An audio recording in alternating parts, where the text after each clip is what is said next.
Okay, I am live. Now let's see if I can find it on my phone. Let's see.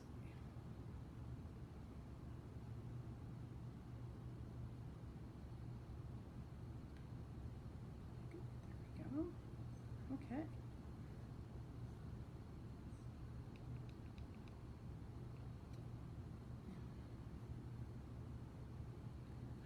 Jenny. Okay. This is going to be an exercise in, this actually an experimentation today, Jenny, so we shall see how this goes. But it looks like I can see comments on my phone, which is wonderful since I'm using an iPad. Hello there. I'm using my iPad as a camera today, so see how it works. This actually looks like it's going to be better because if the comments keep turning up down here, then I can actually see them a lot better than I could on the iPad. That would be very nice. Okay, although I'm not sure what time it is. So Jenny, you're out there. Just tell me when it's 2 o'clock and we'll start. But I don't know. Let's hope so. Oh my gosh. We were trying out a new piece of equipment, a Roland Go Live cast, something like that. And hey Beverly, and it was supposed to allow me to switch back and forth between the iPad and the iPhone, and we just haven't figured that sucker out there yet. So Roxette, is that it? Hi, glad to have you. Well, so somebody tell me on the comments when it's 2. Anyway, so eventually if we ever get this equipment, hey Rose, figured out, then I will actually be able to switch back and forth between the 2 cameras. Today I'm going to talk to you a little bit, and then when I start working on stuff I'm going to move the camera down so you'll be able to see better. That would be good. And it's really strange because there's delay in between what I'm videoing right now and what I'm seeing on my phone, so it gives you a distinct sense of schizophrenia or something. I don't know. It's so weird.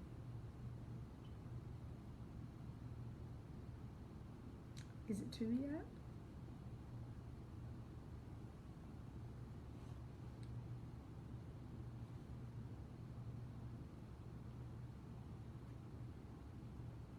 Bated breath, we sit here watching.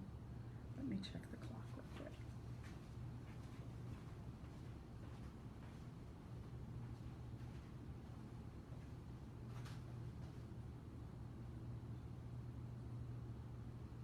Yes, it is. Woohoo! Cool beans. Yay, it's time. It's time. Showtime. Thanks, Jenny. I get anxious and it's like I want to start because I hate waiting on things. It makes me crazy. Okay, so we are here today to start on these marvelous mushrooms. So this is a close-up of a couple of the pieces that I showed you in the preview, the pictures that we were looking at.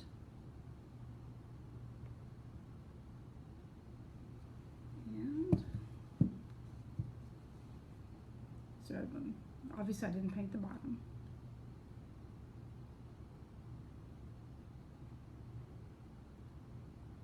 Hey guys. Cool. And so let's talk about the materials you're going to use for this. Number 1, you need your piece of wood.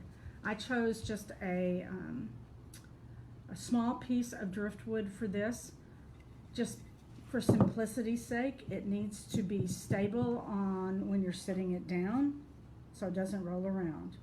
Okay, because you don't want your mushrooms falling over and then knocking them off there. So make sure your wood is stable. You're going to need clay. This is Creative Paper Clay. Obviously I already started in on this one. When I'm not using it, I keep it in a plastic bag, and that works just fine. There's no problem with that whatsoever. And that's what we're going to start on today, is actually the clay, dealing with the wood and the clay. I'll put that aside over there. You're going to need some stuff to work with your clay on.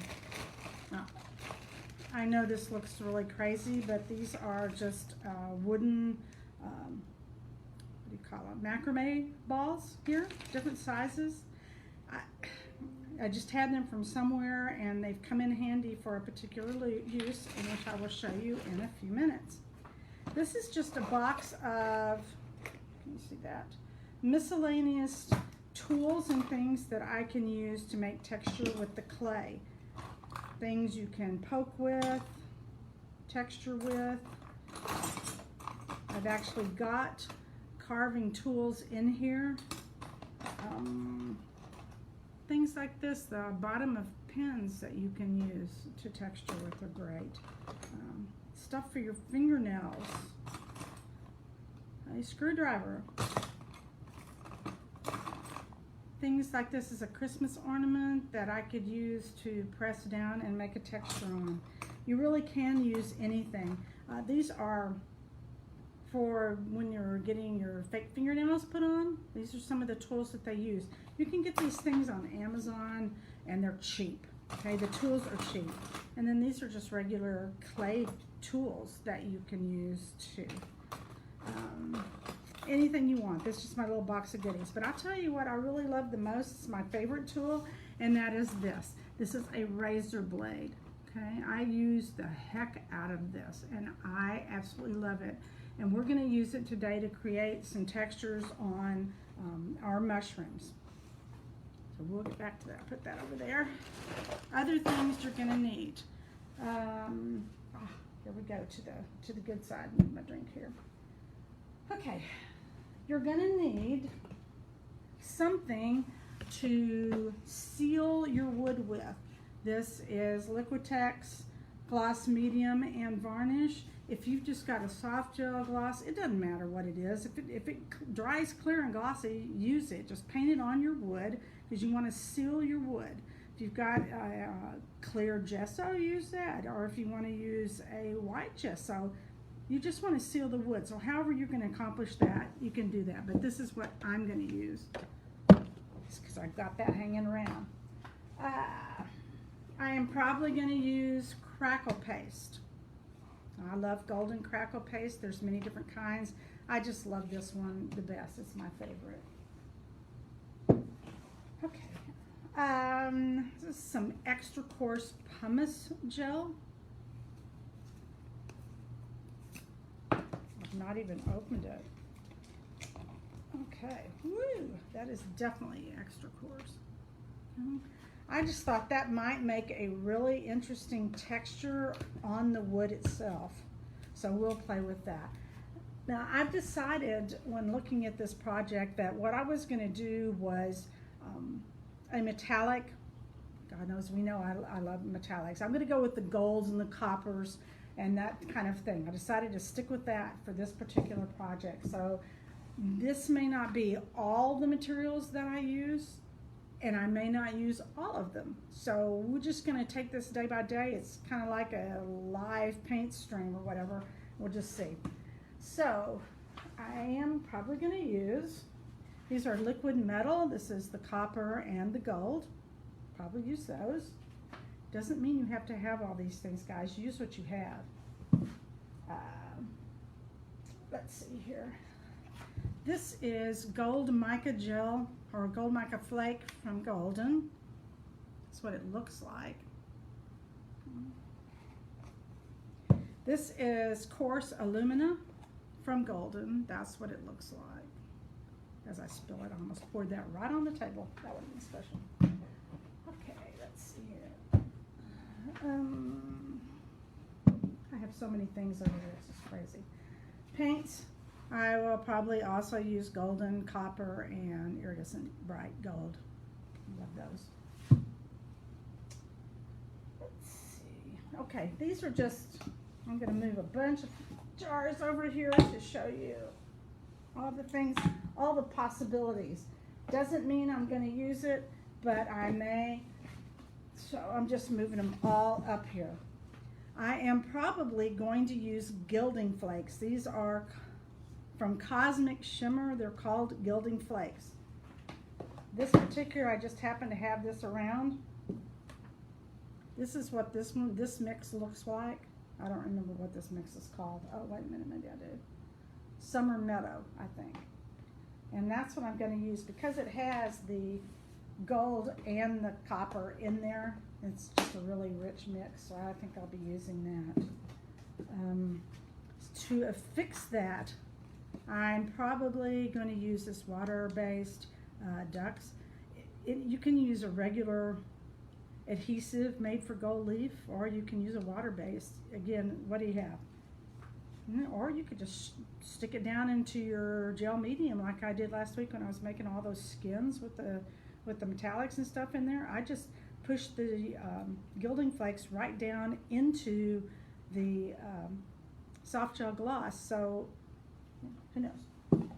Okay, let's see. I know I'm going to use mostly gold and copper, but I just got this new color. It's permanent maroon from Golden, and it's a really pretty dark pink, and so I thought that would be really nice underneath those gilding flakes. So I'm going to try that color out for the first time, and we'll see what happens with that. Now these are just additives that I have laying around that I may or may not use. Beads. Any of you guys that are into jewelry, you may have a lot of beads around. So I just pulled out all the red maroon ones, the copper stuff. Don't know if that's going to happen or not, but it's a thought. Okay, this is actually, it's I'm not quite sure what it is actually.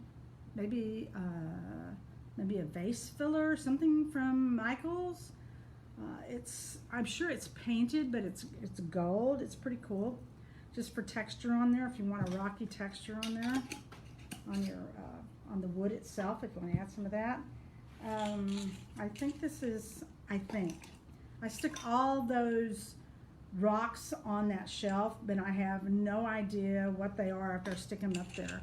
This is a Yellowstone, a yellow crystal citron maybe. If anybody knows what that is, just pop in with it. Okie dokie. These are gold micro beads. Can you see that? Don't know. This is Copper Luxe Mix that has mica and glitter in it. It's really, really pretty, and this goes really well with those gilding flakes, so that's a probability. Okay, because I am such a hoarder, this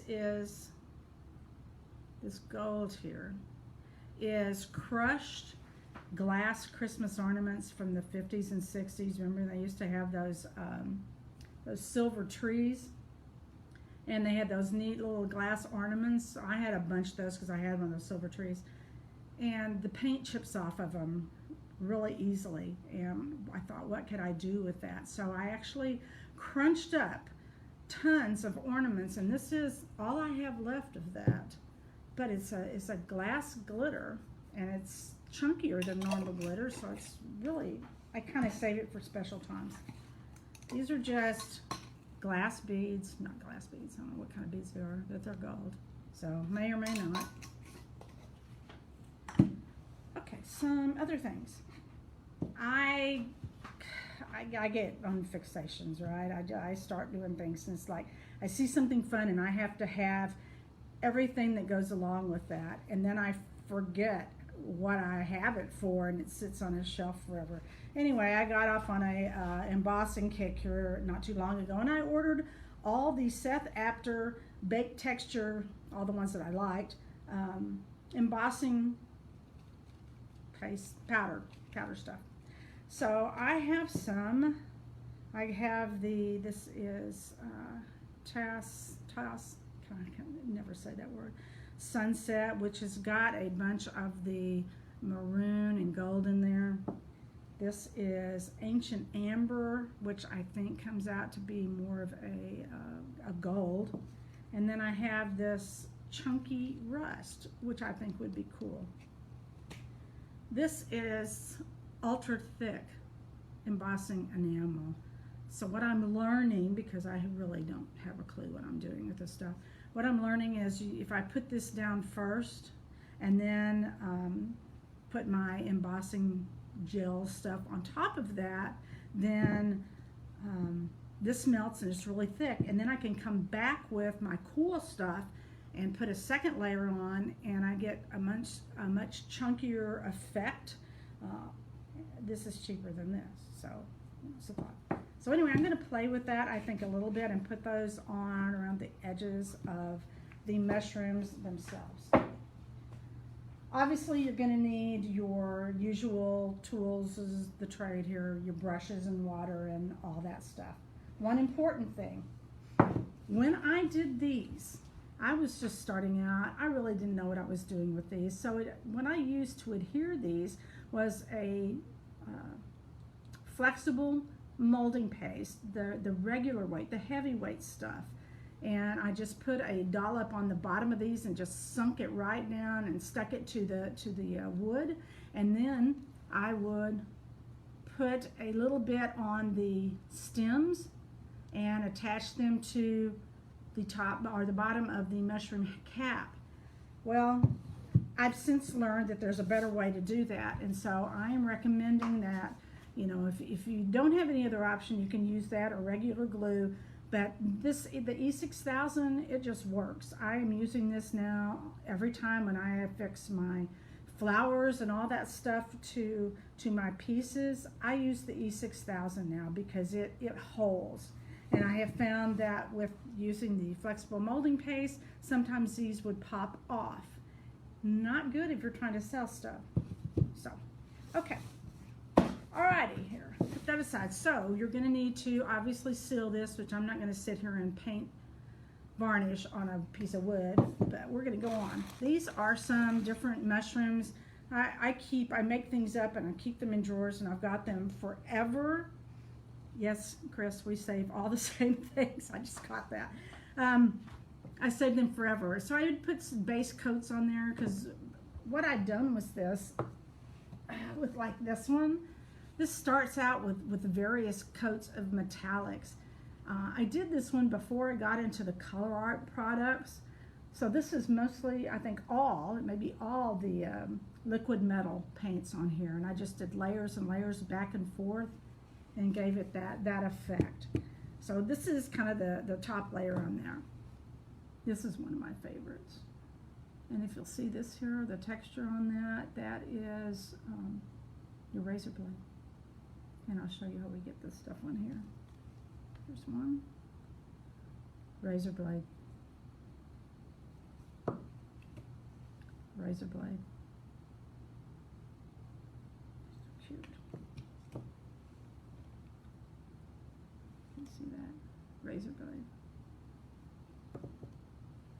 I think on this puppy I probably used the end of a pen. Stuck it in there. And this one, I really don't remember what I put that one. Yeah, that tall thin was my favorite too. What I use for texture on that, but I've got so many things. This is actually 2 pieces here. And I made the little top, and then I made a second one, and I just glued them together. So without further ado, let us start working on, start working on our clay. And I'll show you how to make some basic shapes, and you can just go from there. It's great if you're into mushrooms. Take some pictures of some, look online, look for mushrooms, and try to emulate those photos in your own fashion. Okay. I'm going to lower this camera down so you see more of the table and less of my face. Okay, that should give you a pretty good view. Okay. Like I said, when I'm not working with this, I keep it in the plastic bag that just keeps it from drying out. Okay. You got to work this clay just for a minute or two, and it's not like polymer clay. You don't have to activate it or anything. This just warms it up and makes it a little more malleable when you're working with it. So let's take one of these mushrooms at a time. Let's just start with this top right here. So I'm just going to pinch off a circle, a sphere, squish it, and then I'm going to work it with my fingers to to just thin out that sphere so that it does come down to a circle. Does it have to be perfectly round? Of course not.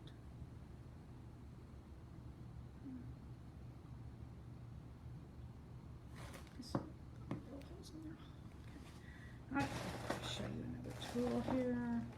Okay, this is one of those nail tools I was telling you about online.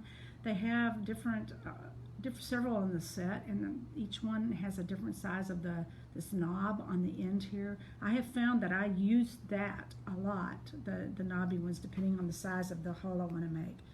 So that was worth it right there just to get those tools. Okay, so I've got this pretty flat. You don't want it so thin that it's going to tear as you do this, but just flatten it out. I'm going to get my trusty razor blade here, and I'm just going to go around, and I'm turning the piece of clay as I work my way around the circle.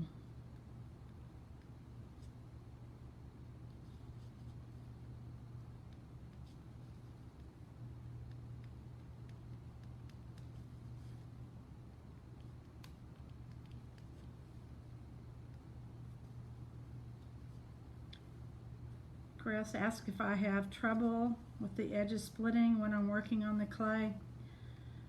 As long as I keep it moist and fresh, I mean, if it dries out, yeah, but no, I really haven't had any issues with that. However, if your clay was really thin when you were doing this, you might have that issue. Okay, so I've got all that over there. Now I'm going to take my little hole thing here, and I'm going to just sink it in there, make a little hole, and I'm going to rub it around the edges to enlarge the hole. Did that make sense? And I'm just going to do various sizes right there in the center, just cause.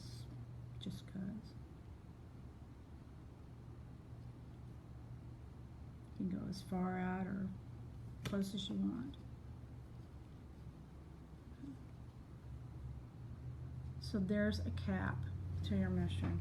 Now, on some of these, let's see if I can find it. On some of these, did on that one, you could actually turn this over and say you wanted a texture on the other side. You could do this on the other side. So that way, the underside of your mushroom is also textured.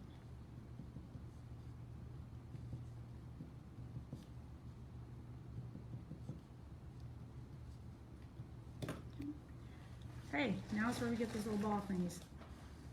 Okay, they have a hole in either end, so they sit flat. I'm just going to take my clay and I'm just going to center it over that hole, kind of press it down a little bit. And what this does is when it dries, okay, it puts the curve in there. Because if you just laid it flat on your surface, it's not going to have any drape to it whatsoever. And then I just make a little collection of balls over there with clay hanging off the top of them. Okay, so that's one. Now to make these, it's basically the same thing. Pinch off a ball of it, smoosh it out. Now on this one, the edges were a little bit lacier. So when I get it to the size I want it, what I'm going to do is I'm going to pull the edges out to make them thinner so that they may actually split a little bit. They're going to look, but that makes it look a little bit lacier, and that's fine.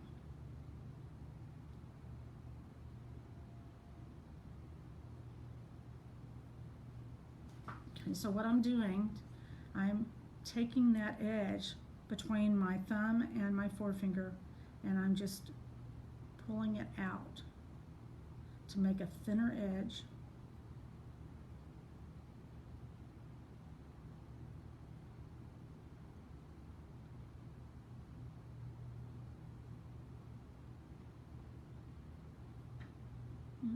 You can see how that's a lacier finish there. Now in that particular mushroom, it's 2 layers of this. So I put one down, it dries, I'm going to pinch off a smaller one and do exactly the same thing.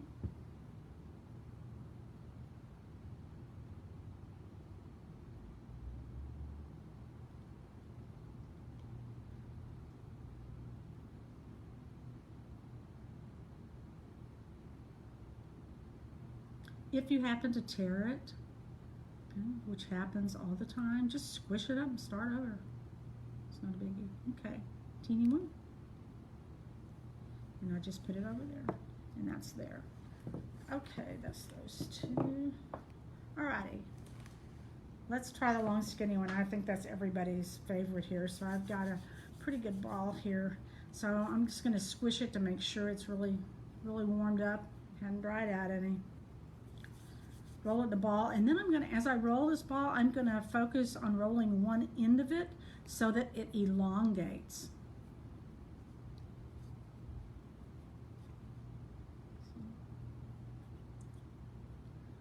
Kind of press it. I'm pressing the bottom of it to make it more circular like that. Okay, I can keep going.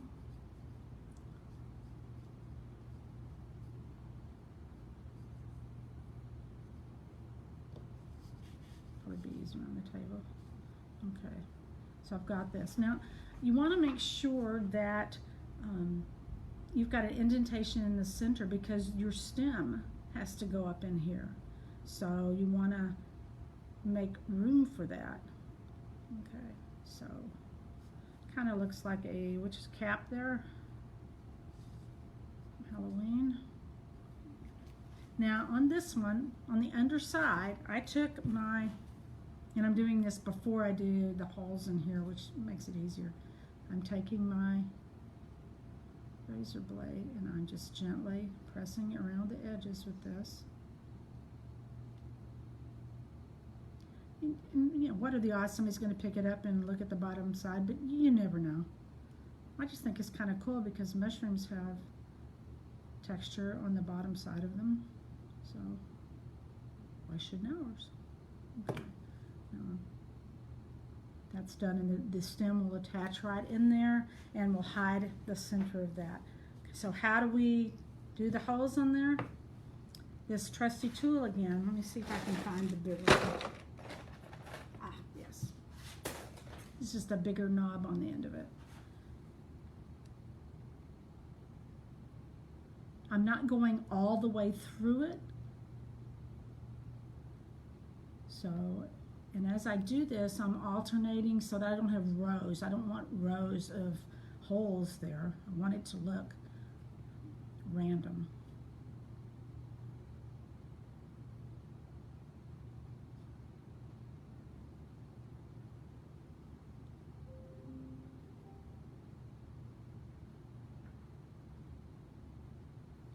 Just going to kind of work your way up.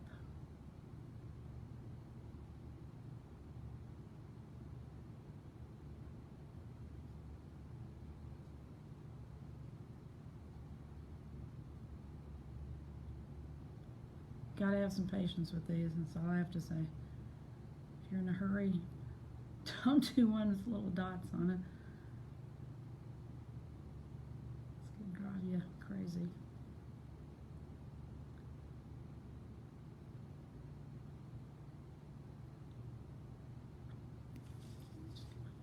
Put this on, kind of look, see if I've hit everywhere as I work my way up.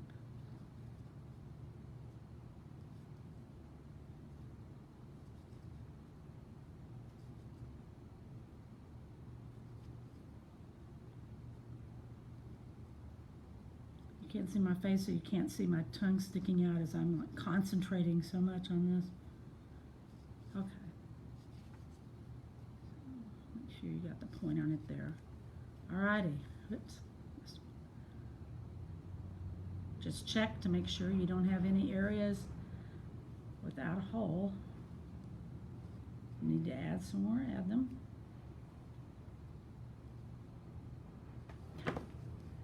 So there's your little cap for your mushroom, and just set that aside and let it dry. Okay, how about the stem?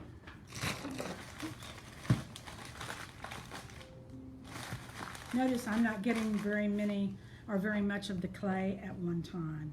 What kind of tool is that? Denise asked the tool. This is, I got it on Amazon. It's used, people who put your fake fingernails on, your acrylic nails, they use these tools. Okay? And they're great. They're very inexpensive. They're cheap. That's where I got them. Maybe 10 bucks. Less than 15, of course. Who knows nowadays, but. Okay, we're going to work on the little stem next. And this would go the same for any of your mushrooms. How you finish them off is up to you, but just going to, again, circle, just like we did when we were kids and we were making snakes and stuff. Then kind of roll it out. Same way that you started this. Roll it out. You want to make sure that it's flat on the bottom so that it stands up. You want to make sure that it's flat on the top so that it can attach. I'm going to make that a little thinner. Now, when I'm painting these, as you'll see on Wednesday, we'll start painting. That gives your clay time to dry. I completely forgot what the heck I was going to say. Oh, I paint them separately. I do not glue pieces together until I am ready to, until I'm done painting at least the first couple of layers. Okay, so trusty razor blade. You can do it like this if you want it to look like trees, just kind of random to emulate bark. Of course, they're not bark, is it? It's a stem, it's not a tree. Whatever. In my world, it's bark.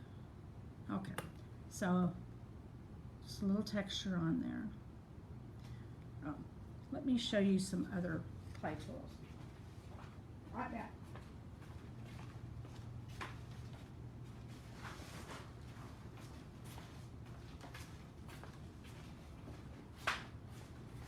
Okay, these are actual texture tools they use when they're actually using real clay, you know, the good stuff.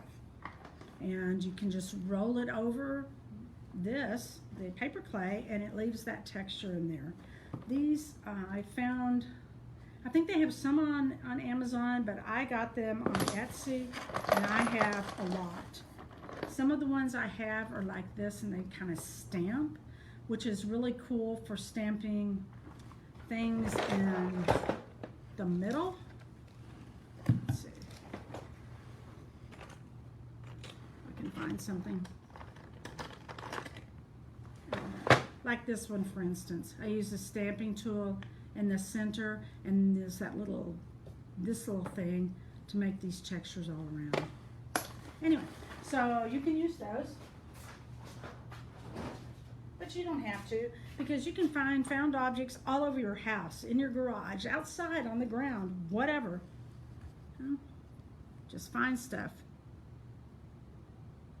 Actually, you could use a piece of bark off a tree to make bark texture, although the realization that mushrooms do not have a bark texture is just ruining my day. Okay, so that goes over there and dries. What else do we have over here? Got that big one done.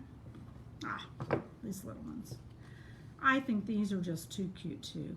And you can tell by now exactly where I'm going with this. It is just, whoop, throw my phone around. It is just the same. The mushi, get off, mushi. Oh, mushi, I knew you were gonna do that. Sorry. He's just sharing some hair there, sharing the love. It all starts the same. Basically, they all start the same. You just pinch off a ball of clay, work it, and then manipulate it to work that one a little bit more. Manipulate it to the shape you want. So if I want something that looks like this, I'm going to have to make the top narrower And I just set it on the table while I'm working it.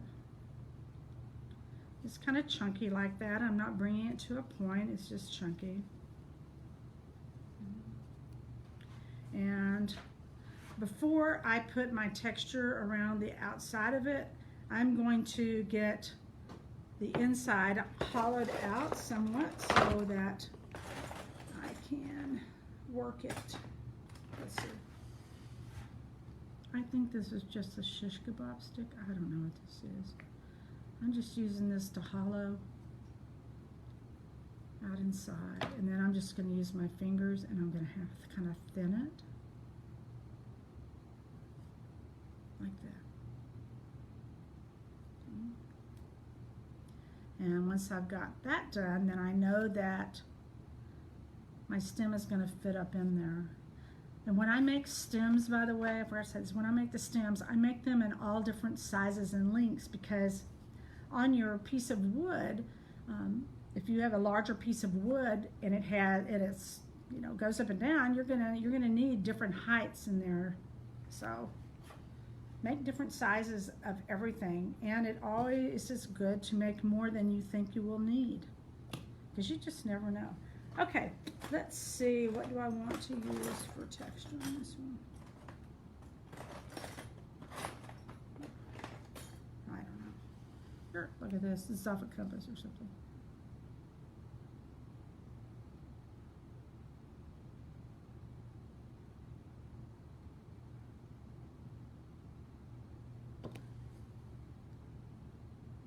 Now, what you may not see it clearly on here, but when we start putting the paint on, and you put different paints on, they're going to pick up these textures and be really cool.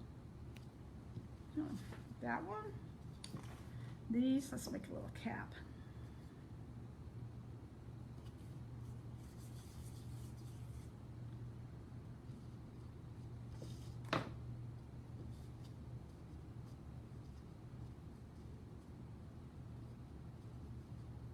And I'm forming it on the table. Yes, Mushy, Michelle and Jenny. Yeah, Mushy likes to put his 2 cents worth in. He's a trip. There's actually 3 other cats in here, and we're just lucky that right now it is nap time, and now Mushy is napping too. So we've finished that off here. So I need to do the same thing in here. I need to make a hole in here.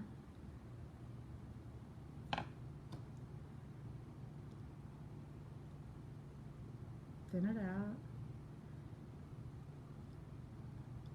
Now right here, my edges are getting a little, this clay, I've actually had it for open in a baggie for a couple of weeks, so it probably will start to dry out. You can add water to it. I'm not a sculptor. Don't ever pretend to be one. I don't have the patience to deal with that, so I just embrace whatever happens the way it is. Okay, this is what it looks like on the inside. We want to do like that one did, and do again our little edges, which is cool because I think mushrooms do have this little fluted kind of edges.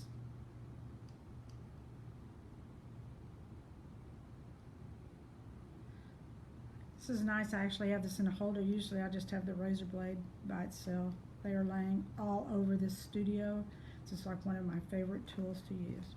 Okay, what am I going to use for that? What about this thing? I think this is the top off a marker.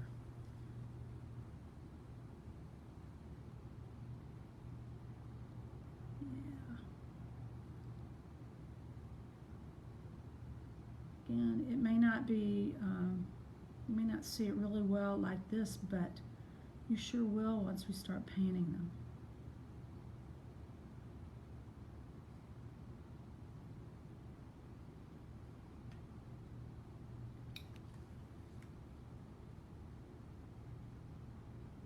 So it's kind of fun. Okay. And your stem, other kind of stem, or curved stems, you're just going to create them exactly the same. Make curves there. And it's not gonna, like this one, obviously is not gonna stay up right there, but. Shaska, you can catch the video later. It'll be saved in Juju's. Sure. Do want it to have to be able to have a good seat.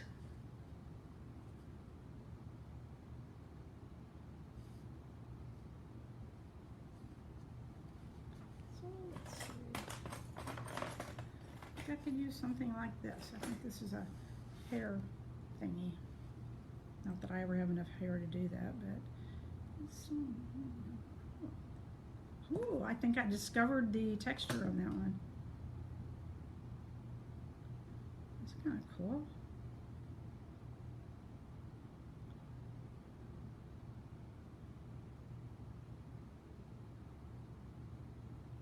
Okay.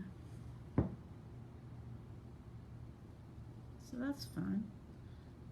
I usually, when I'm creating things, I'll do them in at least sets of 3.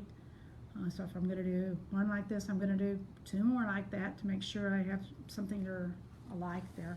Okay, that's the basic tips what we're doing here. Let me show you some of the other ones that I have made. I keep a thing like this and all my stuff's in it. Just miscellaneous pieces. This is what I was going to show you. Okay, say you wanted to create a mushroom. Say you wanted to have your board vertically, which I have not made one like that, but I think it would be so cool. So you could make some mushrooms that actually fit on the side of that. And to do that, all you have to do is make a big one and then just slice it in half with your razor blade. Flatten that edge off there. So maybe we'll use that one. Other things that you can use, I have stuff. Oh my God, so much stuff. Little things like that, little caps. I use these with my flowers a lot, but there's no reason why you couldn't put little things like this around on the wood with your mushrooms, other flowers, pods, whatever. I kind of go wild with making stuff sometimes. I get in a mood and then I just make stuff. All sorts of things. Oh, there's another. All sorts of things that could be just sat on the ground there. Things with more texture on them. I play. To me, this is playing, so that's what I do. That's just the ball and of clay, and then I just do this again, and then I take one of these with a tiny end and just inside it. Pieces like this, I use them a lot of it underwater. It's like coral, and you just flatten it out, and you use this tool here. Just roll around like that and make those holes large. This is not by any stretch of the imagination all that I have, but it's all I dragged out. Leaves, if you want to make leaves. What do I do with that?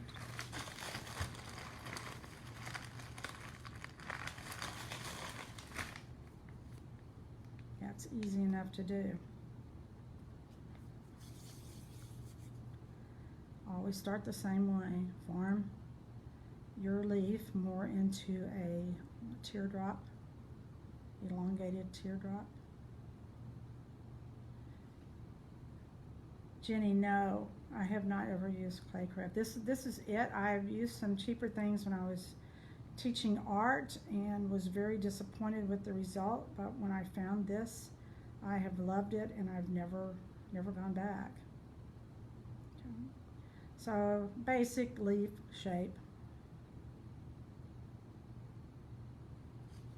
You can use your razor blade to put the veins in there.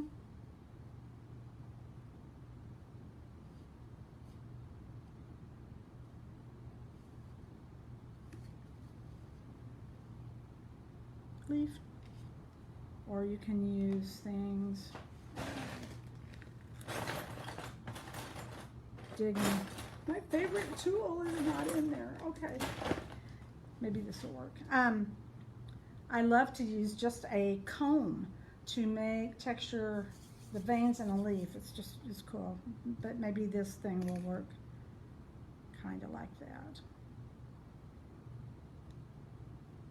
We should see.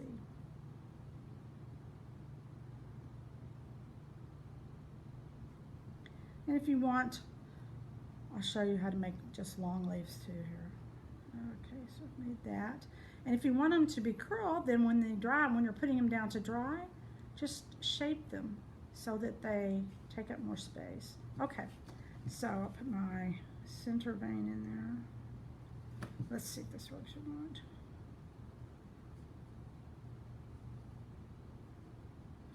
Well, kinda, not as well. I have just a little comb like you comb your hair with. That doesn't work very well. I don't like it. That's not what I wanted. I will find the comb by the next time we do this. Okay, if you wanted to make a long spindly leaf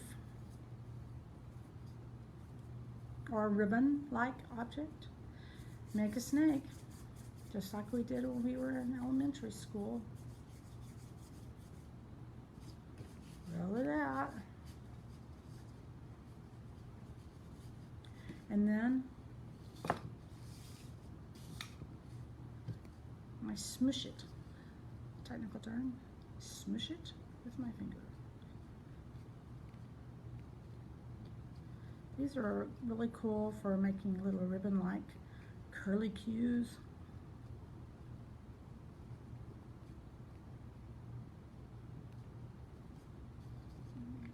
Pick it up, make sure it's thin enough. Just kind of work your way back down it. This is like a snake. When they shed their skin, that's what we got here. Okay, so it's basically this thin ribbon, and you can twist them like this and make a very ribbon-like object. Okay, cool. Let's see, other little things you can do.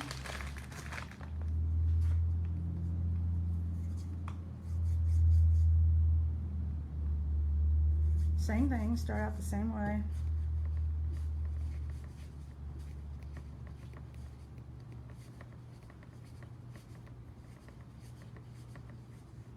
Nina. Okay, I try to get these long, because I want them pretty thin.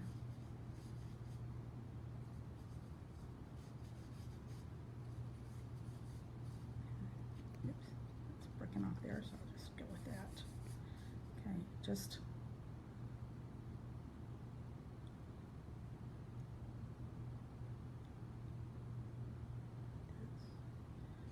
like you were going around a pencil, like you were twirling it around a pencil. Those are really cool. I like them smaller than that, a smaller diameter than that, but that's fun to do. So you can do both of those. Let's see. Those little cups that I showed you. Start out with your ball, and then I just indent my finger in the center and just walk around with my finger, squishing them out like this. I use these a lot. They're really fun to put things into, like your micro beads or your sequins or whatever. If you want it to be flat, just kind of push it down a little so it flattens the bottom. Excuse me. And you got your little cup. Okay, I think that's more than enough to keep you busy for a couple of days. Now we're going to come back on Wednesday, and if you use your clay, if you start making your objects today or tomorrow, if you live in a hot climate like I do, these will be, I could stick these outside and they'll be done in a couple of hours because it's like an oven in Texas. And you can, by the way, you can put these on really, really, really low, like 200 or less in the oven and bake them. And Carolyn Nordahl discovered that you can put these in a food dehydrator and harden the clay. So I have not done either one of those things because I'm in Texas. I don't need to. But you can do that. So on Wednesday, same time, same channel, be right back here, and I'll have all my objects accumulated, and we will start in painting. We will paint the wood first, and then we will paint our objects, get the first layers of those done, and then come back on Friday, put things together, maybe do some texture stuff on here, do whatever. Now this class may last through Monday. I don't know. We'll see how far we get by the end of the week. Anyway, good luck, and I can't wait to see all the wonderful things you're using. Okay, Michelle says, can I show the wood base I'm going to use again? Okay, Michelle, I'm just using this is a small piece of driftwood picked up on the beach in California a few years ago. It's a small one, so it doesn't have to be large. There's a bigger one. That looks like bark on there. That's not bark. That is crackle paste. So it has the look of bark. And then, or you can get a big one. And I'm not sure what I use for the texture on there. It's been several years since I made that. Who knows? But the pumice paste would work real well on there too. Did that answer your question, Michelle? Did you get that? You're welcome. Okay, guys, I will see you on Wednesday, and we will get after it. So you guys have a wonderful time. See you later. Sayonara. Hasta la bye-bye.